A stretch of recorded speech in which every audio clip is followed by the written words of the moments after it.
It pains me to speak to you about the hunger of my people, a people whose most beautiful trait is their generosity towards guests. Sometimes visitors may even feel overwhelmed by how our mothers and grandmothers insist to try to feed them. An ordinary family like mine, for example, would cook simply one dish per day as a normal family, but if a guest is coming, at least 3 to 4 different dishes are prepared besides the salad, the soup, and the mezes. I'm not even mentioning those. All of that just so that the guest can have a chance to try everything and feel welcome at our home. I'm not talking about my mother alone. I can confirm this. This is our tradition. If you ever get the chance to visit a Palestinian family, you will understand that they will force you to eat like never before. And while you eat, the sight of a half-empty plate is not acceptable. Your plate will be filled again and again until it goes into an argument and you start to beg and swear that you are full and cannot take it anymore. You will have to physically interact to stop them from filling your plate again. I'm just giving you a warning, guys. With every visit to Palestine, I fall more in love with it through the eyes of my humble relatives and their spirit of giving. When one person faces a problem, it becomes a central concern for the entire family. No one rests until they help one another.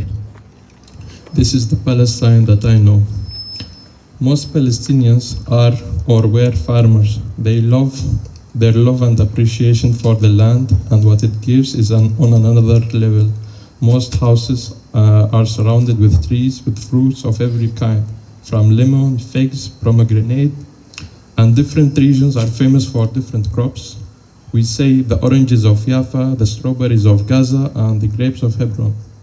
Olives, however, are all over the land in a large scale, and it is the symbol of peace, resilience, and it shows the long years of connection between the Palestinians and their land. Due to the strong roots of the olive trees, we use this symbol to show how deep-rooted we are to this land. When people ask me how I feel about the situation in Gaza, throughout the events, I mostly was disappointed by how the Israeli propaganda was actually working, and some people wouldn't question their lies and they take it as a fact. It is a systemic dehumanization built on lies and normalization. And this cannot be possible if it's not supported by imperialist and capitalist government and the businesses that profit and gain power by dehumanizing Palestinian people. It is sad that they took the lives of 100,000 people while we wait for our governments to do anything. When a house or an entire residential building was bombed, entire families gone, they somehow convinced the entire world that this is okay and this had to be done. This is the normal now. All it took was 2 lines through their media machine. Oh, they are hiding underneath. Oh, they are using the people as human shields. If you are familiar with the history, this wasn't the first time the people of Gaza went through such events. Their lies worked in the past and they work today again. If we bomb a place and blame the victims, we are good to go. When they first bombed Al-Ahli hospital and the world was somehow angry, the Israelis were terrified somehow. Oh, did we do a mistake by bombing a hospital? Let's wait and see how the world will react. I actually had some hope, and people were angry how this is not acceptable to bomb a hospital. All it took was one animated video prepared by someone behind a computer screen. That was their only evidence, their only justification. All they needed was to make a statement on the media and the world watch and accept their brainwashing. Was it true, false, reasonable, war crime? No questions asked, just silence, no pushbacks. That must be the truth. We saw it on the news. Bombing the hospitals and the refugee-filled UNRWA schools was suddenly acceptable. Today, there are no more functional hospitals in Gaza, all bombed by Israel. Around 36 hospitals burned or destroyed. Their propaganda is not only made to deceive the entire world, but also to deceive their own population, by the way. If you ask an average Israeli about the bombing of the hospitals today, they will still repeat the same lines of their leaders. They were underneath the hospital, we had to do it. They do not only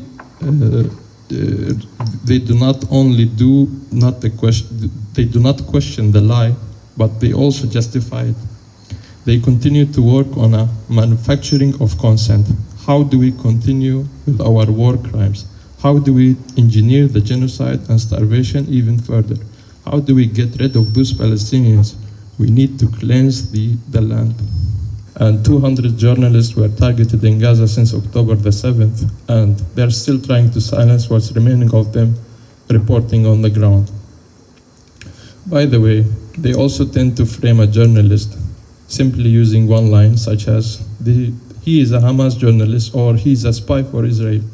Once you see a name of a journalist or a doctor which you love and care about, being framed in that way, it simply gets into your head. Nobody wants to be a friend with a spy. It is the greatest sin to the people. Can you imagine the dehumanization? Few words you see on the media and another journalist dead, and his death no longer matters to the world. They played with their emotions, and now you question if you should report the crime or not. They frame some of them and target the rest without any mention or framing required. It is sadly not needed anymore.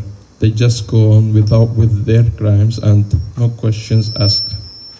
And the US reassures the world that Israel is well-mannered.